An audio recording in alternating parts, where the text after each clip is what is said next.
प्रिय विद्यार्थियों, सुप्रभात। हमारा विषय है चोल शासन प्रणाली के अंतर्गत चोलों का स्थानीय स्वशासन या स्थानीय शासन प्रणाली। चोलों का दक्षिण भारत तथा संपूर्ण भारत के इतिहास में अत्यंत महत्वपूर्ण स्थान है, क्योंकि चोल शासन की एक सर्वाधिक प्रमुख विशेषता थी स्थानीय स्वायत्तता, जिसका दर्शन हमें वर्तमान समय में भारतीय संविधान के 73वें और 74वें संविधान संशोधन के रूप में दिखाई देता है कि चोलों ने उस समय इसकी आधारशिला रख दिया था। चोलों का स्थानीय स्वशासन अत्यंत महत्वपूर्ण था। चोल शासन प्रणाली की एक प्रमुख विशेषता विकसित स्थानीय प्रशासन तथा उसके संगठन में दिखाई पड़ती है। चोल शासन तंत्र में सभी ग्राम समुदायों में एक शक्तिशाली संगठन होता था, जिसके द्वारा वहाँ की सामाजिक, आर्थिक तथा राजनीतिक भूमिका निर्दिष्ट की जाती थी। ग्रामों में दो प्रकार की संस्थाएं होती थीं, उर तथा महासभा। इसको आप लोग अपनी प्रतियोगी परीक्षाओं के दृष्टिकोण से ध्यान रखना।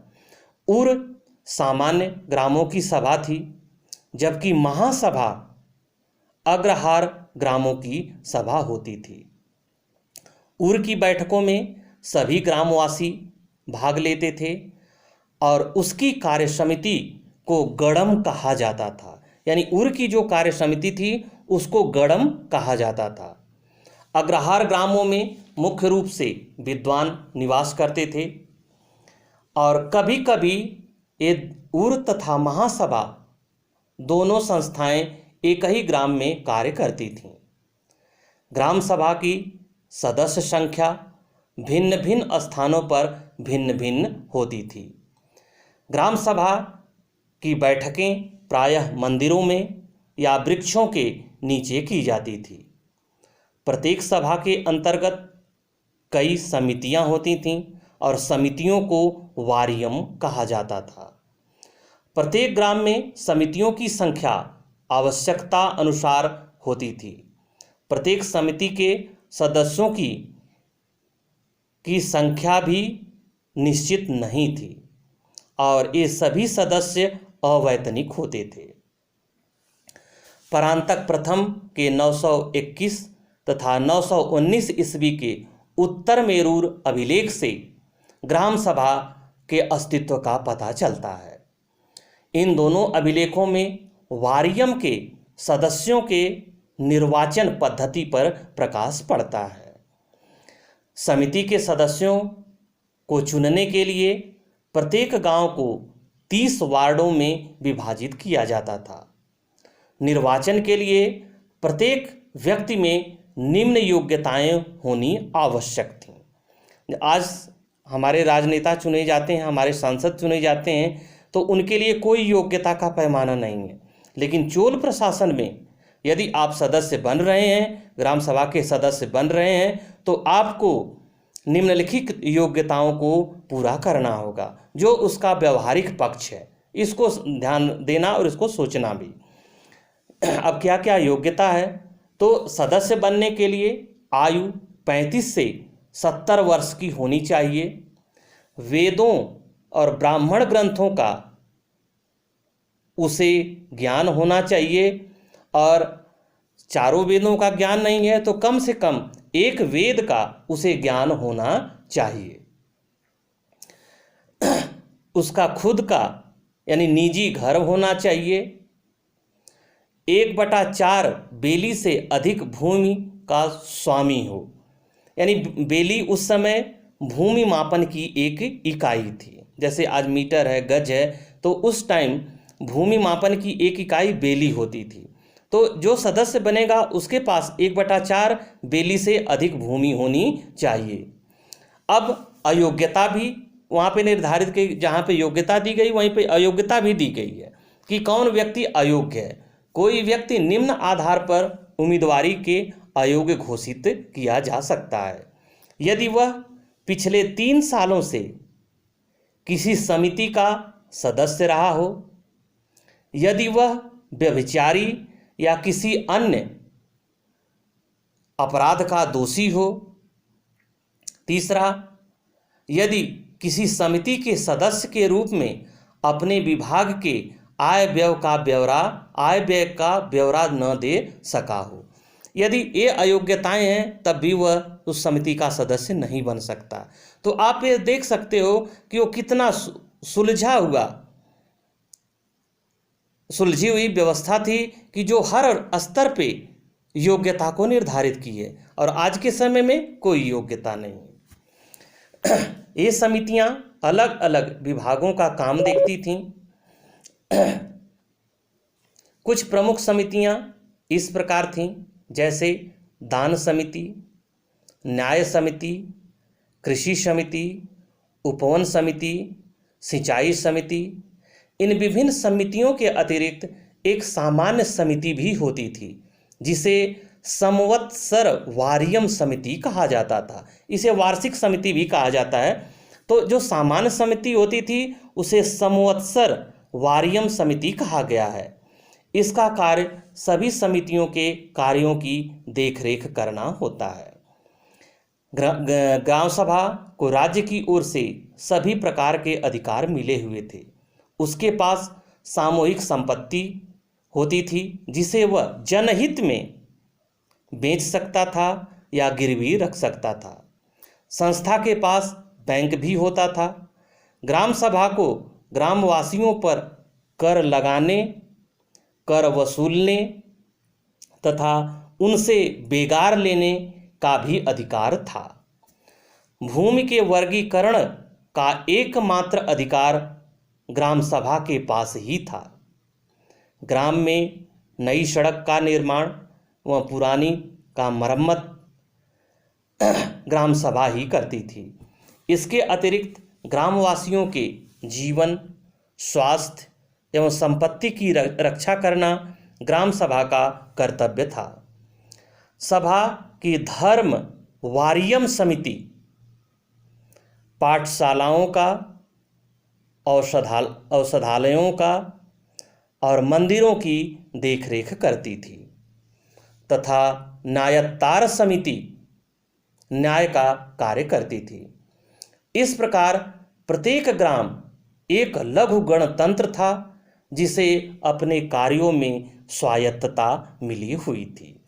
अतः यह कहा जा सकता है कि चोलों का स्थानीय स्वशासन अपने आप में अत्यंत महत्वपूर्ण था। अब बात करते हैं चोलों की न्याय व्यवस्था। चोल साम्राज्य में न्याय के लिए नियमित न्यायालय का गठन किया गया था। न्याय व्यवस्था का सर्वोच्च न्यायाधीश राजा होता था। अभिलेखों में उल्लिखित धर्मासन का तात्पर्य संभवतः सम्राट के न्यायालय से ही है। छोटे छोटे मुकदमों का निर्णय स्थानीय न्यायालय में होता था। दीवानी तथा फौजदारी का अंतर स्पष्ट नहीं था।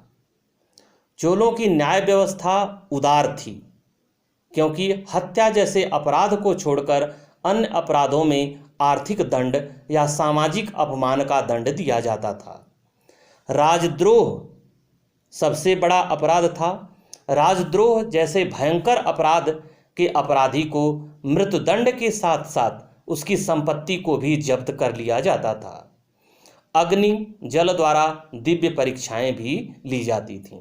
अतः यह कहा जा सकता है कि उनकी न्याय व्यवस्था भी उच्च कोटि की थी। अब आर्थिक प्रशासन, आर्थिक आय। अन्य राज्यों की भांति चोल राज्य में भी आय का प्रमुख स्रोत भू राजस्व था।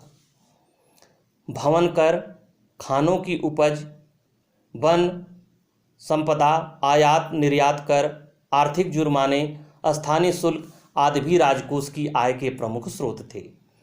चोल शासक भूमि का सर्वेक्षण कराकर भूमि कर निर्धारित करते थे और भूमि कर आधे से लेकर के 1/4 तक होता था। यदि फसल खराब हो जाती थी तो राजा भूमि कर में छूट भी देता था। करों की वसूली तथा केंद्रीय कोष में जमा कराने का कार्य ग्राम सभा या स्थानीय प्रशासन द्वारा पूरा किया जाता था।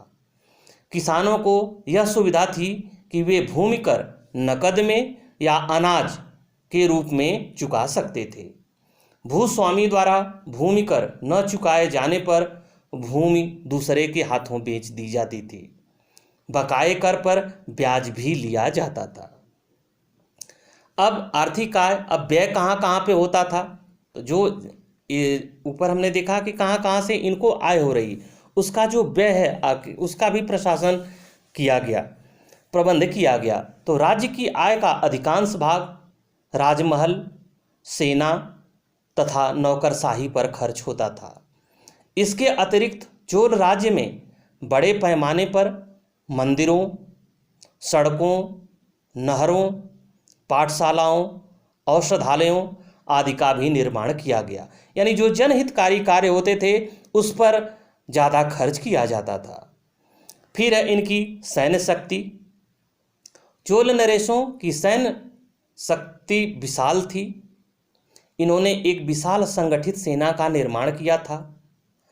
आर सथिन अय्यर के अनुसार चोलों की संपूर्ण सेना में लगभग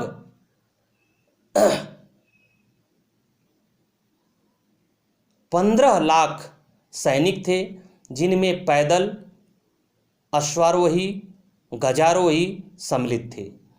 इसके अतिरिक्त चोलों के पास एक शक्तिशाली नौसेना भी थी, जिसकी सहायता से उन्होंने सिरी विजय साम्राज्य, सिंघल, मालदीव आदि द्वीपों की विजय की थी।